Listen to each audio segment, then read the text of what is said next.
Telangana BJP అధ్యక్షుడిగా రామచంద్రరావు బాధ్యతలు చేపట్టారు. ఆ కార్యక్రమంలో ఎంపీ లక్ష్మణ్ మాట్లాడుతున్నారు. ఇప్పుడు ఆ లైవ్ చూద్దాం. వారు హైకోర్టులో సుప్రీంకోర్టులో కూడా అనేక కేసులు వాదించి బీజేపీలో కూడా నేషనల్ లెవెల్లో లీగల్ సెల్కు కో కన్వీనర్గా పనిచేశారు. అయితే నాకున్నటువంటి అనుభవం వారికి అడ్వకేట్ ద్వారా నేను రెండోసారి ఎమ్మెల్యేగా పోటీ చేసి 200 ఓట్లతో ఓడిపోయినప్పుడు ఎలక్షన్ పిటిషన్ వేయాలని చెప్పి చాలామంది కోరినప్పుడు నేను రామచంద్రరావు గారు మనవారే కదా, హైకోర్టు సుప్రీంకోర్టు అడ్వకేట్ కదా అని చెప్పి వారికి ఎలక్షన్ పిటిషన్ కేసు ఇవ్వడం జరిగింది. చాలామంది ఆశ్చర్యపోయారు అడ్వకేట్స్.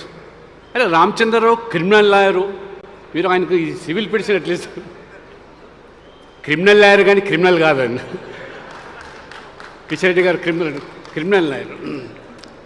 కాబట్టి వాస్తవంగా మంచి అడ్వకేటు, జాతీయ స్థాయిలో అనేక కేసులు కూడా వాదించి బండి సంజయ్ గారు చెప్పినట్టుగా నిజంగా వారు సంపాదించుకోవాలంటే వారి వృత్తిలో నేను ఇవాళ చూస్తుంటాను రాజ్యసభలో సీనియర్ మోస్ట్ అడ్వకేట్స్ అక్కడ హేమాయమీలు ఉదయమంతా కోర్టులో వారు వాదించి లక్షల రూపాయలు గడించి చివరి నిమిషంలో రాజ్యసభలో వచ్చి సంతకం పెట్టిపోతుంటారు. హేమాయమీలు అడ్వకేట్స్ ఉన్నారు అందులో రాజ్యసభలో. రోజుకు 50 లక్షలు సంపాదించేటువంటి వాళ్ళకు కోర్టు మీద వాళ్ళ వృత్తి మీద ఉన్నటువంటి సంపాదన మీద ఉన్నటువంటి ఒక ధ్యాస ఆ రాజ్యసభ సభ్యునిగా వారు తమ బాధ్యత నిర్వర్తించారు. అవన్నీ కూడా వదులుకొని దేశం కోసం, నమ్మిన సిద్ధాంతం కోసం వారు మరి భారతీయ జనతా పార్టీ ద్వారానే అది సిద్ధిస్తుందని చెప్పి భావించి మాతో దాదాపు 4 దశాబ్దాలుగా ప్రయాణం చేస్తున్నారు. అనేక ఒడిదుడుకులు ఎదుర్కొన్నప్పటికీ ఈరోజు పార్టీ విశ్వేశ్వర గారు చెప్పారు, ఇది నిరంతరం ఒక సంస్థాగత ప్రక్రియలో భాగంగా ఈరోజు ఎన్నికలు జరుగుతూ ఉన్నాయి. ఇవాళ నేను జాతీయ స్థాయిలో ఎన్నికల అధికారిగా ఉన్నానంటే పార్టీ గుర్తించి మోదీ గారు కానీ, జేపీ నడ్డా గారు, అమిత్ షా గారు, సంతోష్జీ గారు ఈ బాధ్యత కల్పిస్తే ఇది కార్యకర్తలు ఎవరైతే మమ్మల్ని ఈ స్థాయికి ఇవాళ పెంచారో అది కార్యకర్తల కృషి, పట్టుదల, క్షేత్రస్థాయిలో వారు చేసిన త్యాగాలు, వారు అనేకమైనటువంటి ఘర్షణలకు లోబడి ఇవాళ వేదిక మీద ఉన్నటువంటి నాయకత్వాన్ని తయారు చేస్తున్నట్టే ఈ ఘనత కార్యకర్తలకు దక్కుతుంది. ఎన్నికల అధికారిగా ఈరోజు దేశవ్యాప్తంగా ఈ ఒక్కరోజు 8 రాష్ట్రాల్లో అధ్యక్షుల ఎన్నిక ఇవాళ జరుగుతోంది, ప్రకటించడం జరుగుతోంది. ఈ పార్టీకి మొదటి విడతలో 14 రాష్ట్రాల్లో అధ్యక్షుల ఎన్నిక ప్రక్రియ పూర్తయింది. ఇప్పుడు ఈరోజు 8 రాష్ట్రాల్లో అధ్యక్షుల ఎన్నిక పూర్తవుతున్నది. 2-3 రోజుల్లో ఇంకా 6 రాష్ట్రాలు అయిపోతాయి. ఇంకా మిగిలింది ఉత్తరప్రదేశ్, కర్ణాటక, గుజరాత్ లాంటి రాష్ట్రాలు పూర్తయిన తర్వాత జాతీయ అధ్యక్షుల ఎన్నిక ప్రక్రియ 3వ విడత తర్వాత జరిగే అవకాశాలు ఉన్నాయి.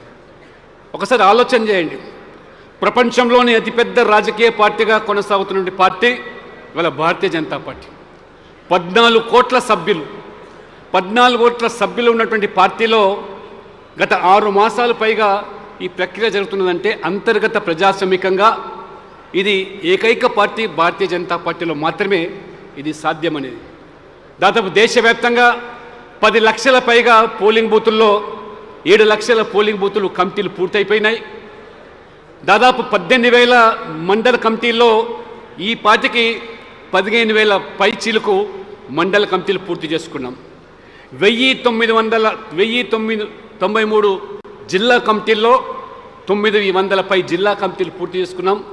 సంస్థాగతంగా 37 రాష్ట్రాల్లో మరి ఈ రోజుకు దాదాపు 26 రాష్ట్రాల్లో ఎన్నికలు పూర్తి చేసుకున్నాం. ఆ తర్వాత మరి జాతీయ ఎన్నిక జరుగుతుంది. నిజంగా వాస్తవంగా కార్యకర్తల మనోభావాలకు అనుగుణంగా కింది స్థాయి నుంచి, పోలింగ్ బూత్ స్థాయి నుంచి ఎన్నికల ప్రక్రియ అదొక బీజేపీలో మాత్రమే సాధ్యమని ఇవన్నీ కూడా ప్రజలు గమనిస్తూ ఉన్నారు. వారు చెప్పినట్టుగా మరి మిగతా పార్టీలో ప్రతి 3 సంవత్సరాలకు క్రమం తప్పకుండా ఎన్నికలు జరిగే అవకాశాలు లేవు, సభ్యత్వం చేసేటువంటి అవకాశాలు కూడా లేవు. ఇవాళ బీజేపీలో 14 కోట్ల మంది సభ్యులుగా చేరినారంటే ఎటువంటి వాళ్ళకు తాయిలాలు లేవు, రాయితీ లేవు, బీమా పథకాలు లేవు, కేవలం సిద్ధాంతము బీజేపీ దేశం కోసం పనిచేస్తుంది అనేటువంటి ఆలోచనతో స్వచ్ఛందంగా 14 కోట్ల మంది సభ్యులైనారు. అనేక పార్టీలు చూస్తూ ఉంటాం మనం.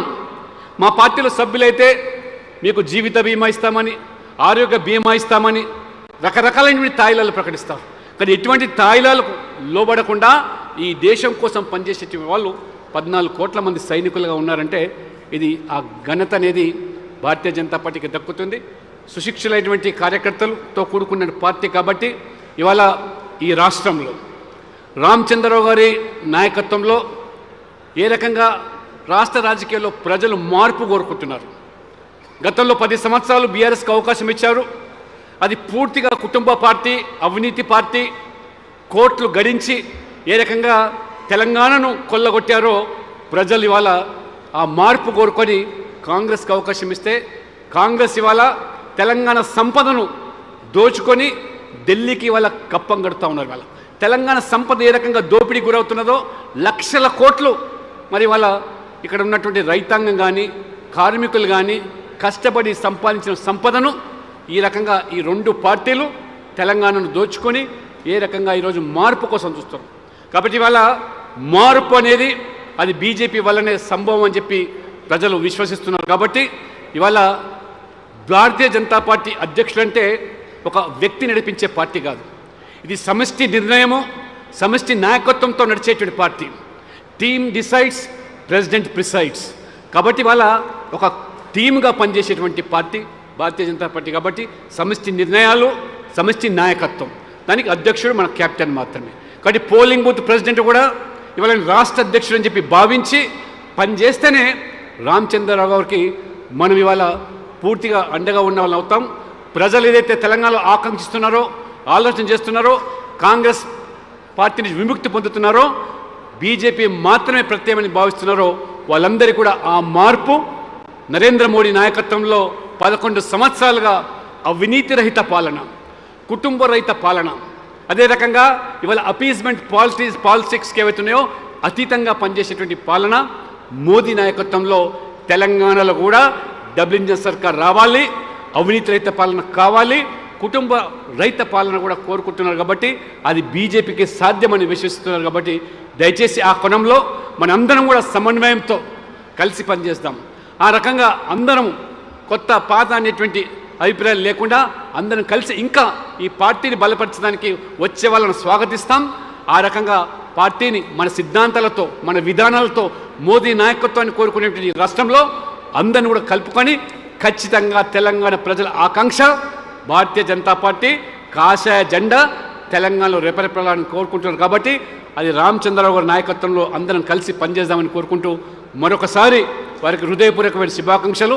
భగవంతుడు వారికి ఆయురారోగ్యాలు ప్రసాదించి వారు ఈ పార్టీని అధికారంలో తీసుకొచ్చేదానికి కష్టపడి పనిచేస్తారని అందరం కూడా వారికి అండగా ఉంటామని కోరుకుంటూ సెలవు తీసుకుంటున్నాను.